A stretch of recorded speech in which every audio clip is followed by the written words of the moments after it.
Welcome to the Hellmouth. Hope everybody's 5x5. This is Major Slayage, Ket Arik, Rewatch, Buffy the Vampire Slayer. My name is Eric, and to my right, your left, my brilliant, hilarious, talented, gorgeous wife and co-host. You know her as half the powerhouse duo that is Kim and Ket. Stay alive, maybe. Give it up for Ketrin Porter. Once again, I am a sweat machine, and I have a hanky like a Southern oil baron from the 1800s. Even with the fans, huh? Just running hot. Yep. Well, that's all right. We're here to talk about Buffy the Vampire Slayer, Season 4, Episode 8, Pangs. I don't know why it's called this. Oh, I can tell you. Okay. Well, it's a double meaning, hunger pangs and pangs of guilt. Huh. Okay. So title is frankly the thing I like best about the episode. Interesting. Well played. But what did you think about the rest of it, the episode itself? Well, they gave it their best shot, didn't they? Did they? I mean, they gave it a shot. I think, in 2026, they missed the mark. They didn't even hit the bullseye. 20 years ago, even having a conversation about the discrepancy between how we were taught about the Native Americans and what actually happened wasn't really even a discussion that was being had. Like, it was still Columbus Day. It's you know funny. what I'm saying? It's funny you bring that up. So there's an episode of Sopranos that this kind of reminds me of. It's called Christopher. Came out around this time. Christopher. It is. You think it's going to be about Christopher, but it's about Christopher Columbus. Oh.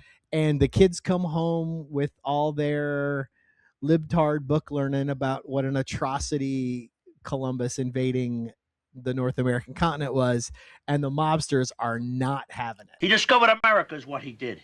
He was a brave Italian explorer, and in this house, Christopher Columbus is a hero. End of story. It felt like a bit of a polemic where it was just, here's a statement of my beliefs rather than like an episode. And I feel like this runs that same I don't disagree with you. risk. It runs afoul of dramatic storytelling in the same way. I don't disagree with you. Like, I would have preferred they avoid this entire topic completely. But you almost make it worse. Commenting poorly almost is worse than ignoring it. But there's some great dialogue in this episode that makes up for them missing the mark of the content. Yeah, there's lines from this episode that I still quote. There's also a lot of really good writing where they'll set up, things, we'll get to them, where it's like the last line of a scene introduces something about the next scene. Isn't that the whole point of Thanksgiving? Everybody has a place to go. There's some clever writing there. I feel like Giles feels like a pod person in this episode. Well, I have a theory about Giles's take on this. Well, maybe we'll just save it then for the episode. Yeah. But in general, this is a pretty crappy episode that's pretty tone deaf, and you're trying to both introduce sympathy for indigenous peoples and make them your villain. Right. It's a very tough tightrope to walk. And I talked about this in the watch along, but it's so weird because, like, this is a Thanksgiving episode. It's obviously not Thanksgiving now. It's the height of summer. I, just by coincidence, without knowing that this was the next episode up, started listening to a podcast called First America, which is an historically accurate telling of the founding of America from the perspective of Native Americans. You can do the math about how frustrating it was to then see this portrayal of a Native American. But a lot of the conversation happening, I was just kind of like, I appreciate you're trying to have the conversation 20 years ago, I guess. As opposed to sort of the propaganda that we've been served literally since colonizers came to this land. Right. I guess I have to mark forward movement, even if it's just a snail's they pace. get a gold star for even attempting. I guess. Yeah. Yeah, it's very strange. We'll get into the trials of it all. I did look something up. So we did our watch along last night. Usually we record it and then we go right into the ep, but with our schedules, we watched it last night. So I actually watched it again this morning, so it would be fresh in my mind when we went to talk about it. And while I was doing that, I looked up Hoos is not real. That's an invented concept for the show. So Chumash is a real Of course. native nation. Yeah. Here in Southern California, there's a Chumash casino resort in Santa Ynez. But in terms of an actual vengeful spirit, they made this one up, maybe so as not to be disrespectful to any real thing, or maybe the idea of a vengeful spirit doesn't even exist with the Chumash people. In which case, whoops, don't do it. Yeah. No, please hold on. I just need to be clear about this. I am not being an apologist for this episode. This episode missed the mark on portraying Native Americans. 100%. Lest anybody come to the internet to say that I'm in love with this episode and think they did everything. Tell us in the comments what you think of Ketrin's unabashed love for this episode. I do have a spell. Let's do a spell. All right. So this is from my newest book that I showed you guys maybe last week. I can't remember. But obviously corn was a sacred plant to many Native American. They call it maize. Yes. To many Native American tribes. It was also a means of obliteration by colonizers, where they would burn stores of corn and maize in order to starve out tribes whose land they were trying to take. But it backfired because it just created mountains of delicious popcorn. Yikes. So anyway, this particular book references how the Zunis felt about corn, which was a tribe that's sort of in the southern New Mexico kind of area. So corn was considered the giver of life, maize, sacred mother, or seed of seeds. And so in the Miami tribe that is being talked about in the podcast I'm listening to, they talked about how disrupting the growth of corn was like an extremely bad omen. Like it would bring terrible karma onto whoever did it. So it was particularly egregious that colonizers were destroying their stores of corn. So I just thought I would go over some of the meaning of corn. So it was a source of protection, luck, divination. Obviously, this is not specific to every single Native American tribe. This is just talking about one aspect of it. The corn mother or goddess is a deity of plenty and of fertility, long worshipped throughout the East and North America. The Zunis utilize different colors of corn in their religious rituals.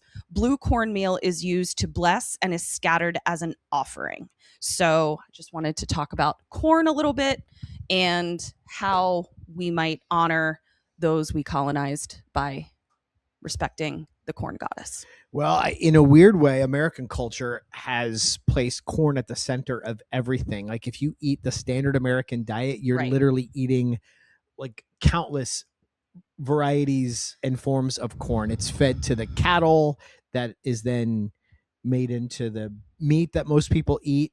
The French fries that you eat are cooked in corn oil. Anything sweet has corn syrup in it. But we're certainly bastardizing. Like, oh no, we absolutely ruined. I mean, there's no nutritional value in the way we eat corn anymore, unless you grow it yourself and pick it off the stalk yourself. It's kind of an apt metaphor that we took this thing and then we're like, we're gonna make syrup and we're gonna make we're gonna fry things in it. We're gonna sweeten things up. We're gonna stuff it into the animals we eat. Yike.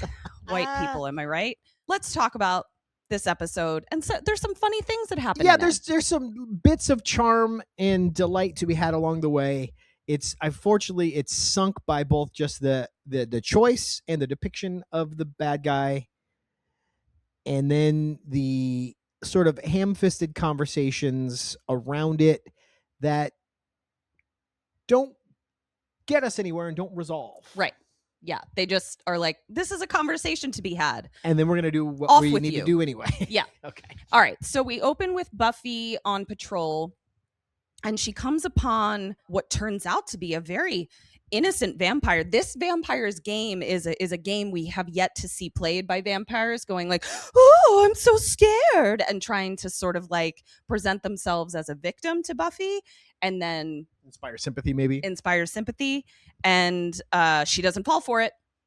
So, she vanquishes this vampire, but she has this googly feeling, and she feels like she's being watched, and we see that she is, by our most favorite brooding creeper, one Mr. Angel.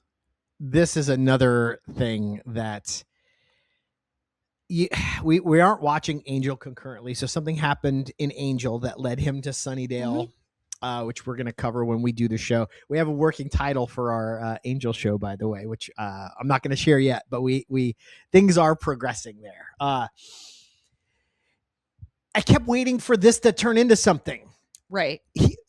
For what he provides them, he could have done it with a phone call. Right. Him being there accomplishes nothing. Right.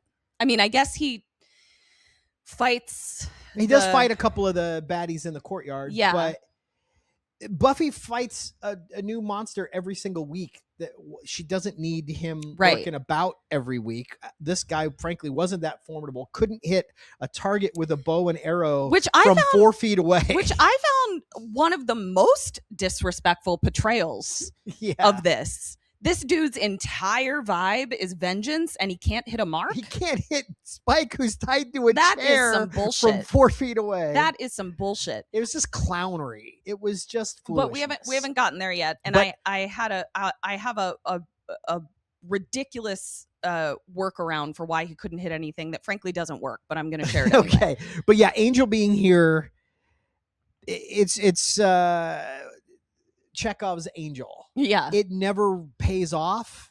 And other it's than just weird.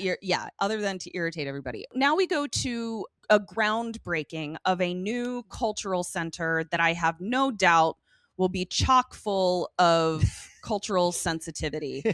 Very respectful, very reverent. But luckily Anya is there, and Buffy is in a cowboy hat, to which I say, huh? Also, weird choice, because in this episode, later she says, I like my evil like I like my men. Evil, you know? Straight up, black hat. Black hat, black hat. She starts the episode in a black hat. What? This episode doesn't even know what it's playing with. Yeah. Or is that a subtle thing to mean like the white people are the bad guys in this? They stumbled into the right answer there. I guess. So Anya's very excited that Xander is sweaty and rippling with muscle and about to dig the cultural center by hand, it appears. I don't think there's any equipment to be seen. We'll plop it right here if I'm incorrect. They're certainly going to start with a hand dig. So we learn 3 things in this conversation with Wafanya. Anya's super horny. Anya's super horny. Willow has an issue with the way Thanksgiving is portrayed. It is not, in fact, a blending of 2 cultures like this head of the cultural center set. Like, I'm just like, who is this lady? And also, Joyce pieced off to Aunt Darlene's, and Buffy's like, I have no one to have Thanksgiving with, and I'm sad about it. Yeah. So I'm just kind of like, Joyce, what? The only thing I could think of is she was like, I'm going to fly to Aunt Darlene's. My flight is this day. And Buffy said, I have a final that day. And Joyce said, okay, well, do you want to come later? Or do you want to stay in Sunnydale? And Buffy said, I'll stay in Sunnydale, I guess. I guess it makes sense that they cut that scene. That's not a particularly exciting scene. Yeah, but I had to justify it because otherwise I'm like, Joyce, what the I'm on your team. Well, Buffy's been gone for 4 days and she moves all her big dick statue crates into Buffy's room. I think Joyce is glad to be rid of her, honestly. Yeah. So Anya comes in with the truth telling once again, where she points out that Thanksgiving is in fact a ritual sacrifice. They sacrifice an animal to give thanks, but it's a ritual sacrifice with pie, which is yet again another instance where Christians usurped practices from indigenous and or pre-Christian people and took it for themselves. So as they break ground, Xander digs in with his shovel and immediately falls through a hole. So once again, we learn that not only is Sunnydale on stilts, apparently, but like there is no oversight in terms of where construction can happen at any given time. Yeah, you're not even supposed to dig in your own yard without contacting the city to make sure you're not going to hit a gas line or a sewage line. Yeah. These guys are building an entire building on top of a long lost mission that sank in an earthquake. Yeah, and I was trying to bury a fucking spell the other day, and Eric was like, "Don't hit! You can't dig. We have to call the city." It's true. They put up they didn't. make all kind of PSAs about call before you dig. I didn't. I buried my spell, and we were fine. I did not call fall before through. you dig. You dig. I did not fall through the earth like Xander did. And did not get syphilis from a green vengeance fart. Correct. Now we cut to Angel creeping on Buffy outside her dorm room again, and she can't see him, but she feels him. She's looking out the window, sort of just wondering what's out there. Willow then comes in, and we learn that underneath where they were going to dig this cultural center was a mission that they lost. They lost it in 1812. That's crazy. They were like, we just thought it was leveled. Like, Sunnydale has never had a good city planner. No, they don't. They don't keep records apparently. None. Yeah. So they are kind of like, oh well, all right. Guess they'll have moving on. And Buffy is preoccupied, as she is through the whole episode, with how she's going to create a perfect Thanksgiving. Buffy decides she's going to do it on her own, and where better to do it than at subject of King George's house. Giles's. Is your skirt flapping in the fan going to be distracting? Should we change the angle of something? Wasn't distracting to me. Willow is obviously not super excited about celebrating Thanksgiving, which frankly is a feeling the more you kind of learn about what Thanksgiving is trying to be about, the more you're kind of like, let's just call it a friend dinner. This is a family and friend big dinner. Yeah, around mom's birthday. You know what? Mom is born November 26th, and every few so many years her birthday is on Thanksgiving. I say we now rename Thanksgiving as just Peg's birthday. Or Pegsgiving. Pegsgiving. Or thanks pegging. Oh, let's try to top that. Pegging is Pegsgiving. Let's do Pegsgiving. Willow doesn't want to invite Anya, but Buffy points out, I mean, they're kind of dating. What's Willow's beef with Anya? She's a vengeance demon, and also I think she did in fact put a spell on Sunnydale where Willow was a vampire, and Willow has the most reason to be bygones. Come on. So she's snogging your mate. Yeah. So grumble, Willow says. We then cut to poor little Victorian orphan Spike. This blanket that's not even close to a blanket. He's above going in and snatching a really nice blanket from somewhere. Like, it doesn't make any sense. He's not doing well. He can't eat, and this is where we've retrofitted what the chip can do. So when we first saw the chip, he could hit all he wanted, kicking guys, knocking them into walls. He just couldn't bite. But now we're learning that he can't harm any person at all. Can't hit them, can't think about hitting them, can't nothing. Now this is one of the, I think, a missed opportunity of this episode, in that they've got Spike there tied up in Giles' apartment. I'm talking about later, of course.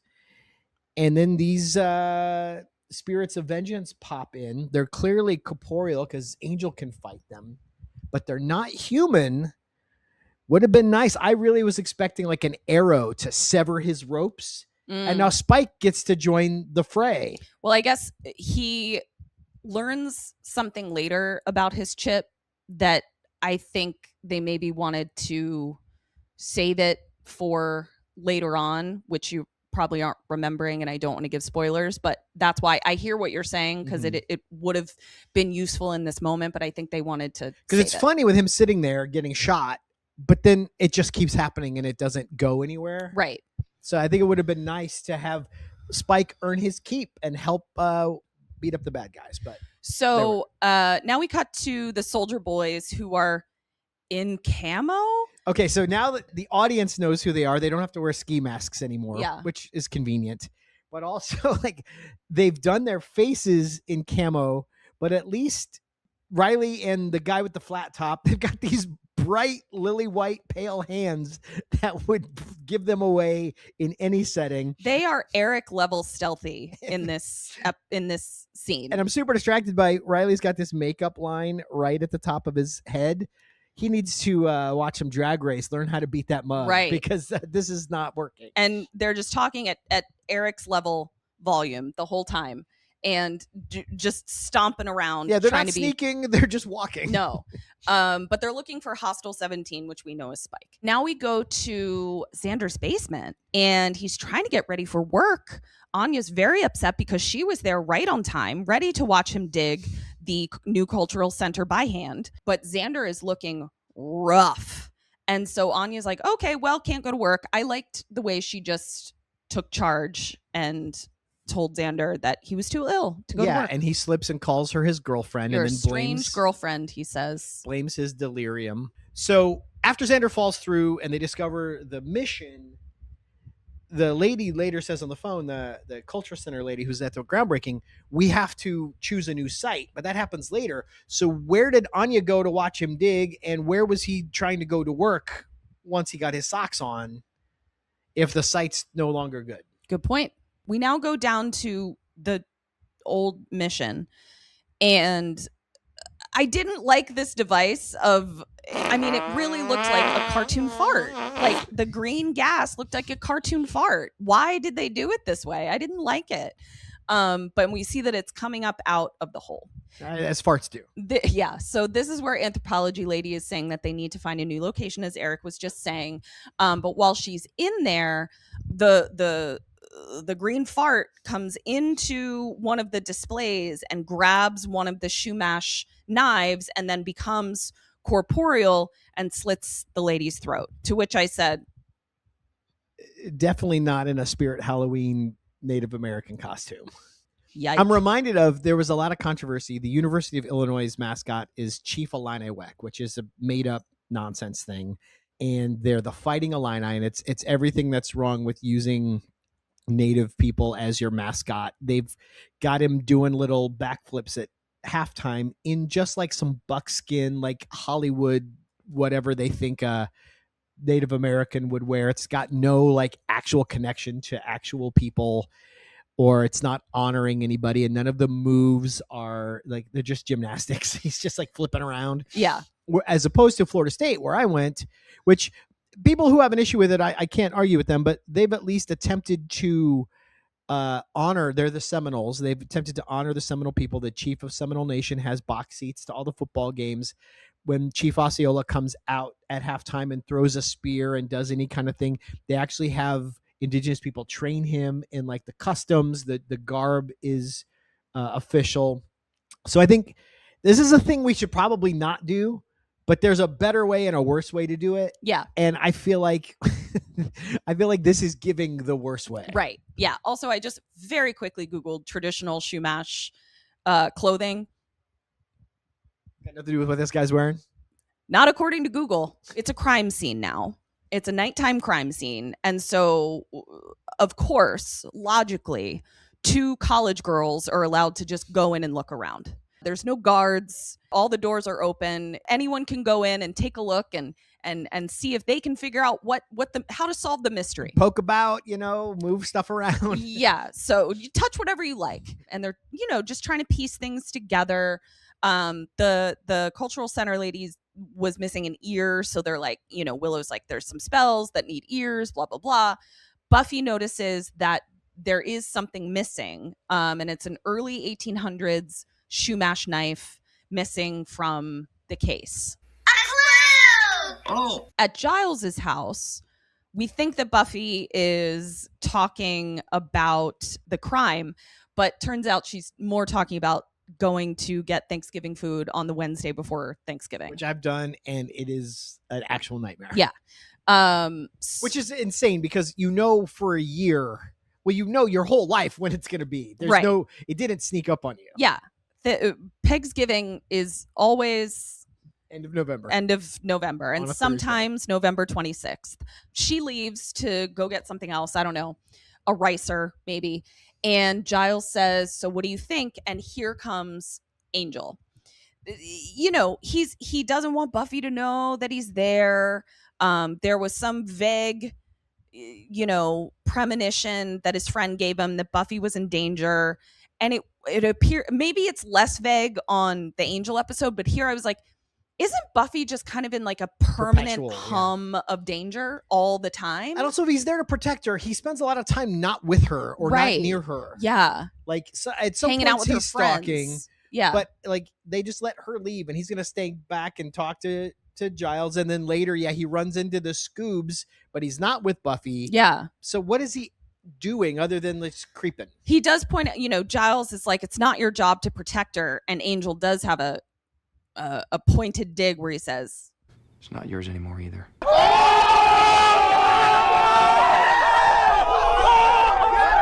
But as you said, he's her ex. Giles is her dad. Yeah. So he doesn't want to distract her. That's why he doesn't want her to know he's there, which, whatever. Angel mentions some dude, Father Gabriel, who might have some information about, I don't know. But it's funny because he's like, "Do you know Father Gabriel?" And Giles says no. And he goes, "Well, he knows a lot about this stuff." And Giles is like, "Okay, cool. I'll give him a call." You don't know Father Gabriel from what church? Yeah. What's his last That's name? So true. What's his Yeah. phone number? Wait, do fathers have last names? Yeah. They do? Yeah, only remember this because our pastor at my Catholic church growing up was Father John Cordato. Like I don't know why I thought they didn't have last names. I thought they were like kind of British royalty where all of their names were first names. I don't know. they just get Windsor slapped on the end of it or whatever. That is only for when they're in school so that they have a name on the roster. Because otherwise the computer will reject your registration. Yes, but literally their birth certificates are just a string of first names. They have no last name because their title is actually His or Her Royal Highness, blah, blah, blah, blah, blah. There's no last name. Windsor was made up. Isn't that interesting? That is interesting. Yeah. And fucking weird. So back with Spike, who's a little beggar child, watching some vamps at what I can only presume is a vampire restaurant. I don't know why you think it's a restaurant. It's just like a warehouse with one guy. Yeah, one guy that a bunch of people are eating. You don't know that he wasn't brought out by a server. Say every time a group of vamps eat a guy, it doesn't make it a restaurant. It looked like he was on a table. He was on a slab. They weren't like on the ground. Like it was a civilized affair. We don't know that he wasn't brought out on a platter. And it was a tapas sort of scenario where everyone. Yeah, I've ordered a little something for the table. Yeah. This was like the chips and salsa. and yeah, Spike just doing his best. Dickensian Please, sir, open. may I have some more? Some it's all. So now Wuffy is walking to get some fresh cream because Buffy refuses to have pre-made whipped cream. Pre-whipped. She's got to whip it herself. Yeah. Whip it good. Riley appears and Buffy is like, "From where?" I'm like, the crowd of people just walking you're down in the a street. Populated city with just lots of She's places like, people can be. I didn't see where you came from. I didn't see. They aren't on like a wooded solitary path. Right. Like he could literally come out popped out of from any shop. anywhere. Parked his car at Yeah. any point. Sometimes my notes make me laugh. Willow goes to get coffee, but I wrote Willow goes to get Willow. She That's not what that didn't. means. She went to get coffee. I think I'm going to get coffee after this. So she goes to get coffee so that And give them time to talk. yeah. But as she goes in, she's grabbed by Angel, hand over the mouth. Stop licking my hand, you horse's ass. And she thinks he's evil again. Willow was really, I really enjoyed Willow in this. She was off her game, which made her kooky. Yeah, she was a little kooky, and I just really like this particular iteration of Willow. I was super distracted by hairs on the back of Angel's neck. The light was catching them, and he's just got these like white hairs just like shooting up out of the back of his neck like a stegosaurus. It was really distracting. The shit you notice. This is also where Angel is like, you know, I have this vague premonition that somebody told me that Buffy's kind of in danger. But again, like, what did he want Willow to do in that moment? I'm realizing this right now. Like, I'm like, what did he want Willow also, to if you do? try not to get discovered, don't kidnap her friend who's 5 feet away from where Buffy is. Right. Like, yeah.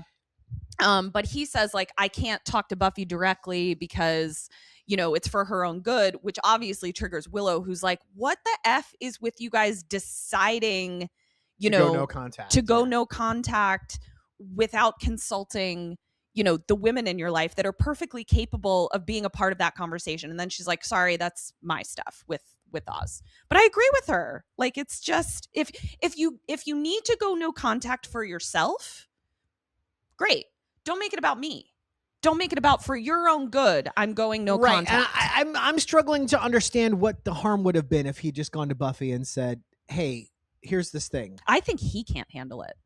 But he's making it about, oh, I'm going to distract Buffy. Yeah, but he's creeping on her the whole time. Yeah, and I think how would it?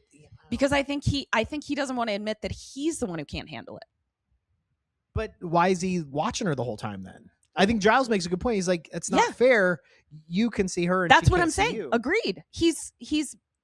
I believe this leads into Buffy showing up on Angel the following week to be like, why the fuck did you show up in Sunnydale? Why were you in Sunnydale and not saying shit? Buffy is talking to Iowa boy. I erroneously thought he was from Nebraska, but someone he's from pointed Iowa. that out in the comments too. Oh, really? Like, there's a really sweet bit of dialogue in this particular scene that we'll drop right here. Got a last-minute flight back to Iowa. Iowa. It's one of the ones in the middle, right? My folks are there. We always do Thanksgiving at my grandparents' house. Little farm outside Huxley. Sounds nice. And I know what you're thinking. It's like I grew up in a Grant Wood painting. Exactly. If I knew who that was. Just a guy who painted stuff that looked like what I grew up in. Wow. Spike now shows up at Harmony's. Harmony is wearing this outfit that I swear to God, I really think I had like a knockoff Barbie that was wearing this exact outfit. She pulls it off, but barely. It's pretty crazy. You said her boobs look huge. Gigantic. In this top too. Gigantic. Looked like she was wearing balloons in there. Harmony's been reading her self-improvement books. Yeah, she's been doing some work on herself. And she's really she's saying, I am standing in my power. I'm not going to let you take advantage of me anymore. And Spike almost gets there, but no. She says, get out of here. I'm going to spike you, Spike. As rightly points out that like he's staked her in the past. He's so freaked out. Does he not know the limits of his Correct. chip? I think it's A, he doesn't know the limits of his chip, and B, he hasn't eaten, so he's not at his full power. Okay. So I don't think he is sure that he could fend her off or anything like that. I think he's extremely weak. Yeah. Because if you notice, when the scene starts, he's literally leaning up against a yeah. wall. So I think when she pulls a stake, he's like, I don't know if I'm a match for this right now. Now we cut to Buffy at the church, and she's looking for Father Gabriel Smith. She finds him, and he's being hung and slaughtered by Hoos, the Native American vengeance spirit. The real Hoosgow. Yeah. Huh? Hoosgow? What's that? Hoosgow. Old slang word for a jail or prison. Derived from the American West and originating from a phonetic spelling of the Mexican Spanish word juzgado. Well, there you go. I think I know it from the Chili Pepper song, Give It Away. So this scene is where we learn that his name is Hoos, that he's I am my people's cry for justice. And they have a little dust up. But she can't kill him. And then he does what may be my best move and my dream. He explodes into crows, which was really great. Do you want me to explode you into crows right here? Please. I'm back. So explodes into crows. Now she's back at Giles, and he's peeling potatoes. And she's talking to him about, this is a conundrum for me because I do have feelings about how we treated Native Americans. They have every right to their vengeance based on what pieces of shit we were. And so it sucks that I have to kill this guy because I like my evil like I like my men.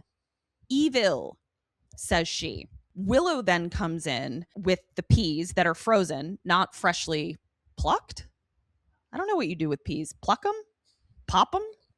I don't know. These are frozen. She's very upset because they're going to be mushy, but Giles is British and he loves mushy peas. I also love a mushy pea. I don't think I like peas, really. I'll eat them. I'm not going to I like a good pea soup. I like a pea soup. Yeah. But I don't like a pea. Yeah, if I had to eat a spoonful of peas or a spoonful of mushy peas, I'm going mushy every day. Willow is now giving them the lowdown of how this actually went down for the Shumash. And she's like, he's recreating the wrongs done to his people of them, taking our ears and our land and all of this shit. Is the ears thing a corn thing? Ear of corn? Does that work in there some way? It does now. And we see that they're being listened to, but not by a brooding vampire, but by a coyote. Giles, okay, so yeah, I want to hear this. Okay, I'm not necessarily like condoning his take. I'm simply explaining his take, and I think it's kind of mirrored by Spike a little bit later. He makes a joke earlier when he calls them Indians And Native American. Sorry? We don't say Indian. Oh, right, yes. Always behind on the terms. Still trying not to refer to you lot as bloody colonials. Hold up. Wait. We don't say Indian. The knife was some sort of Indian artifact. We don't say Indian. Indian artifact. We don't say Indian. Indian. I think there's something about Giles being British where he's almost He's a step removed from... He's a step removed, and I think he also is kind of calling us out for a level of hypocrisy where we celebrate our independence and when we freed ourselves from that tyrant King George, and then turned right around, didn't even turn around, frankly did it simultaneously, where we then absolutely obliterated another race. So to me, I don't even know that Giles is necessarily putting this together. I think this is just part of like the zeitgeist of sort of how Americans are viewed. Do Brits own their bloody imperial domination of different parts of the world? Certainly more so than we do. Like, I would say that in general, Germans are actually the ones who have been the best at like Calling not themselves just out. apologizing, but like recalibrating the Rooting entire that whole way of thinking. yes, out like of they society. don't ignore it, they face it head on. I don't think Britain is necessarily like better at it, but I think they're also like more upfront about it. So I think he's kind of calling her out for like an American level of bullshit, which isn't Buffy's problem. Right, but I think for me, Giles's point of view in this though lacks nuance, lacks empathy, and he's really glib and condescending to Willow the entire time. Yes. And I think this is some of the worst acting Anthony Head has done in the entire show. Oh. I get the feeling he's phoning some of this in because he doesn't feel grounded. It doesn't feel germane to who Giles is. Giles, I think, would have a more sympathetic approach, a much more, like I said, nuanced, where he's just like, we can't give their land back. We don't have the land. Now, you got to get over yourself. Now, wait a minute. Wait a gosh darn minute. I just thought of this. We do happen to know that Giles has some ruthlessness in him when it is needed and when it comes to Buffy. Spoilers, don't listen to this part, Mom. I'm serious. Close your ears. Don't listen. It's a big spoiler. Is this Ben and Glory? Yes. Okay. No, I understand So what I think is actually happening, and I just realized this right now, We know that Angel is like, there is a big bad that's here to fuck with Buffy. Mhm. I had a friend had a premonition about this particular evil, Right. that she's in big trouble. I wonder if he's concerned that playing on her sympathies, making it a villain that it's difficult for her to emotionally slay, he's in panic mode, going and having to sort of justify to Willow, who's like, maybe we can figure out how to bind it. He in his head, because he doesn't know that Willow has spoken to Angel, he's like, no, we have to kill it. Right. But I think there would have been a way for him to make that case that, like, as bad as we all feel, this thing presents a danger to civilians. This is a vengeful spirit, and it's Right. going to come kill us, without calling Willow a fucking idiot every 5 seconds. I feel like it didn't ring true for who Giles is for me. Zanya shows up without rolls, as Buffy asked, and he looks like death. They are now sort of trying to research like what could be wrong with Xander. And because it appears that the vengeance spirit is like enacting injustices committed upon his people on his victims now, they are reminded of what diseases also ran rampant through Native Americans. And it appears that Xander may have all of them, all of the diseases that Smallpox, the Shumash, syphilis. Yeah, malaria is one. Now, it's weird that Xander got this by falling into the mission. Mm-hmm. No single human has thought, well, one of our construction guys fell into an underground mission that we thought we had lost. So no one else has been down there to explore this, and no one else gets the green fart syphilis. Nope. Like, I don't know that because he's cutting the ears off of multiple people, but we're just going to give syphilis to the one guy. Yeah, just the one guy. It's the internal logic is not logicking. Just the one guy. So Anya says, oh, syphilis, it'll make you blind and insane, but it won't kill you. The smallpox will. She's just so great. I just love her so much. Giles says it appears that they saw Xander as one of the oppressors because, you know, he was a white dude that appeared. Because he exists. And there is a question of slaying, which Xander is like, I'd love it if there was a slay, though, because I would love to not die of syphilis. They are making a jump that killing this thing will cure his syphilis. I think they needed to at least acknowledge that we might need to solve this separate from the killing of the guy. Yeah. And, you know, Xander is obviously pro killing a vengeance demon, which Anya says, interesting. I didn't know you felt that way. And not that this is an experience I've ever had, goddess forbid, but it sort of reminds me of people that I know who've been dating a guy that they really like and then they find out he's Republican. Yeah, scary. Scary times. Buffy is bummed because the ambiance of her perfect Thanksgiving dinner is being ruined by these philosophical and disease-ridden fights that everyone is having. Now, Buffy clearly has never watched television because there is not in the history of television been a Thanksgiving episode where things went smoothly and everyone had a great time. Never. They're always a disaster. It's either WKRP, they're throwing live turkeys out of a helicopter without realizing that turkeys can't fly. The turkeys are hitting the ground like sacks of wet cement. As God is my witness, I thought turkeys could fly. They did a giveaway for a radio station where they're going to give everyone live turkeys, and they just threw turkeys out of a helicopter. That's it for me, folks. I'm done. Bye. Or on the milder side, you've got Cheers, where they're having a massive food fight. You're actually leaving. Bye. Again, welcome to Eric Watches Buffy all by himself. This is Major Slayage. To my right, you'll see an empty chair where a crow lady used to sit. I'd like to explode into turkeys now. Let me see what I can do. Let's skip ahead. Blah, blah, blah. Knock on the door. It's Spike. And he is desperate for help. He is going to the Slayer for help. Things must be really bad in Spike Town. He points out, he's like, look, I can't hurt anybody. Willow knows because I tried to eat her. And and he's like, and I have info about the soldier boys. So yeah, I spent some time inside. As he says, they had a trip to the vet, which I thought was very funny. Yes. So that's how he manages to get in. We then see that Hoos is calling in the reserves.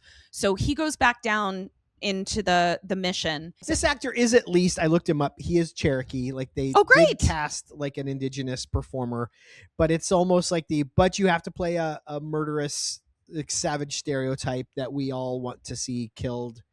Yeah. Would have been nice if they could have found a way to bind him or to placate release him. Yeah, release that would have him been from great. his vengeance. That would have been the Thanksgiving miracle, but that's not what we get. That would have been great. We now see that Buffy has tied Spike to a chair. Giles is kind of distracted by the through line of the victims. Like he's kind of like, I can make a guess for Xander, but like the lady at the cultural center, you know, who else might be in danger? Oh, and then they got Father Gabriel. So they decided he's going after the leaders. Yes. And Buffy says, well, the dean is sort of our king at the school, so he might be in danger. Again, feels like a leap, and it doesn't ultimately go anywhere. Mm-hmm. So we could have skipped this entire bit. So Willow is still not on board with the killing, and Wuffy is arguing about it, and Spike comes in with the harsh truth, where it's not a justification,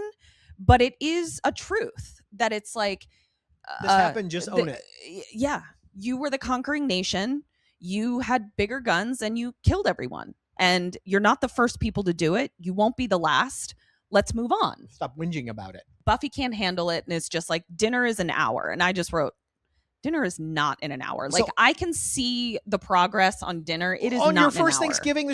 We've been having Thanksgiving at your cousin's house for 17 years. We've only eaten on time like 2 or 3 times. Usually we're going to eat about 6. Food comes out about 11:30. Yeah. So your first Thanksgiving is not happening on schedule. And she's literally cooking by herself in a tiny kitchen. Right. Like the kitchen. Giles' kitchen is the size of our kitchen in Wales. Right. It's very, very teeny. Yeah. So Anya, Willow, and Xander, even though he's not well, are going to try to warn the dean. Yeah. Because Spike says, well, he looks like he's about to drop, and I think I can eat someone who's already dead. Yeah. So Xander's like, all right, I'm out of peace here. out. And at that moment, once they've all left, arrow through the window. Spike is arrowed through not the heart, which that's a good thing. Now, we've already kind of covered this. I do wish they had figured something out for why these vengeance spirits can't aim. They're the stormtroopers of the Buffyverse. Like, they are as far away as you and I are and can't hit someone with a bow and arrow. Somehow, their lack of aim feels like the most egregious issue. Yeah, disrespectful representation of these hapless. Because there's actually when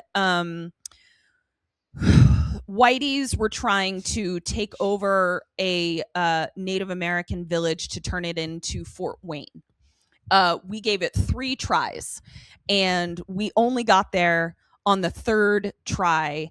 But the first 2 times, one of the reasons that there was a mass casualty, actually one of the largest percentage-wise casualties of American soldiers in American history, was trying to take over the space where Fort Wayne is right now. And it's interesting, the only reason they got it the 3rd time was because the Native Americans lost 17 of their people, and that was too much of a loss for them. But the Americans just saw their soldiers just getting mowed down and would just bring more in. And so the Native Americans relinquished their land because losing even 17 of their men was not worth it to them. Wow. Anyway, the point is, the reason that they should have been capable fighters. The reason that they won the first 2 times was because, yes, the Americans had guns, but it takes up to 30 seconds to reload a gun. It takes 5 seconds to knock a new arrow, and you can get closer to do it. And so we ended up, I'm not Native American, the good guys ended up mowing down all of the first 2 waves because we had guns and they had bow and arrows. And you're telling me that these guys can't fucking hit their target? I could hit those targets. Literal fish in a barrel. Like, couldn't I hit those targets? Probably. Yeah. We took archery lessons for Christmas one year. Yeah, this feels like the most egregious part. Like, wouldn't it have made more sense to make them dangerous and make them good? And everyone has to like barricade themselves in a separate room, or they have to use Spike as a human shield. Yeah. But instead, the arrows are just going willy-nilly. Yeah. I feel like we're talking about this too much, but it was just so dumb. Well, now we can move. We've talked about it ad nauseum. We can move on. So the dean doesn't want to hear shit. Yeah. And so they're leaving dejected, and that's when they find Angel, who's supposed to be protecting Buffy, but he's not with Buffy where she's being harangued with arrows. He's out with her friends. Yeah, and he also. So what's he doing? They say, Wazanya's like, we didn't have any headway with the dean, and that's where Angel's like, he's a warrior, and the Shumash would see the best fighter as the leader, which is Buffy. And so Angel says, I'll make a phone call. You guys go ride your bike back to Giles's house. And he says, I'll call her. But the whole point is he's not supposed to announce his presence. He says, I'll call Giles. Oh, does he? I thought he said, I'll call her. No, he says, you better hope Buffy doesn't answer. Buffy's been answering the door the entire time because it's kind of her event. Imagine Buffy picks up and he's like, is Mr. Giles there? He's going to do a dumb voice to hide who he is. So Spike is covered in arrows while Giles answers the phone. They try to get to their weapons while Wazanya is riding their bikes to triumphant ET music, which I thought was so funny. Now, Angel's call is unnecessary. She's being attacked by these guys presently. So the knowledge that he wants to kill her, they already have this information. Yeah. And the whole premise is that she's in danger from this thing. So what was this phone call for? Yeah. Wazanya then arrives at Giles's and makes a surprise attack on one of the Native Americans that are outside, not hitting anyone with arrows. But fortunately, there's 2 shovels in Giles's courtyard for some reason. Yeah. So then they all bust in through the windows. Spike's still tied up and riddled with arrows. We learn that they don't appear to die. Except they do. So this was another thing that bumped me. Buffy tries to stab one. She's like, these guys don't die. Then Angel proceeds to snap necks. Later, Buffy stabs one of them when he's a bear and he dies. So I can't kill them if I stab them unless I stab them. One, I thought the same thing about Angel. I think that same guy gets up later. Though, like, I think he snapped his neck and then I think he gets up. Okay. Yeah. And then also she stabbed the bear with his weapon because that's what she says later. She says that you can be hurt with your own weapon. Okay. So she stabs the bear with his own weapon. So everybody is fighting now. Giles is getting concussion after concussion. The poor guy. Everyone just goes for Giles's head over and over. Hoot's last line of defense is to turn into a bear. And I remember when my dad saw this episode for the first time, because I walked past the paddock and Dad was rolling with laughter at the line where Spike says, "A bear! You made a bear! I didn't mean to. Undo it! Undo it!" And Dad still says, "Undo it, undo it." And Mom says, "Undo it," but has had no idea what it's from. And now she does. So that's fine. Unfortunately, the bear thing was a little underwhelming for me. 2 things. One, it's clearly like a trained circus bear who's just going to stand there and do this. Like, it didn't seem ferocious at all. It seemed very tame and safe. Also, they have it needed a hug. The bear has a stunt double with a different colored face. Like, they had a fake bear in there. So, like, I guess we're just supposed to go with it, but I'm so like checked out from how little sense this episode makes that I'm just kind of like. Buffy stabs the bear with his own knife.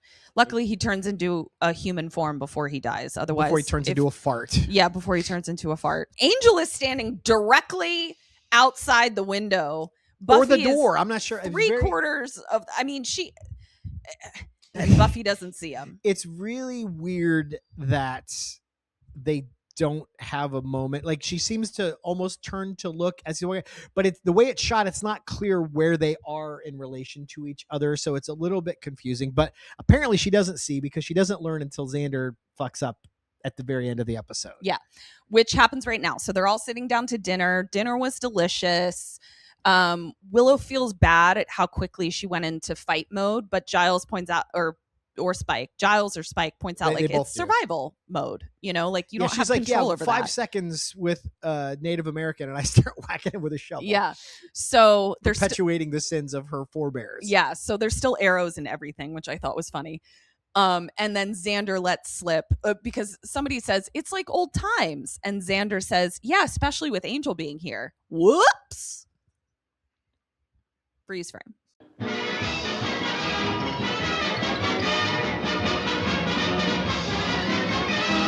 I don't know what the hell this was. This was a big, messy, clumsy, with some funny dialogue in it. I feel like that's sort of where we're at with this season, is like these episodes, the last few, beer bad,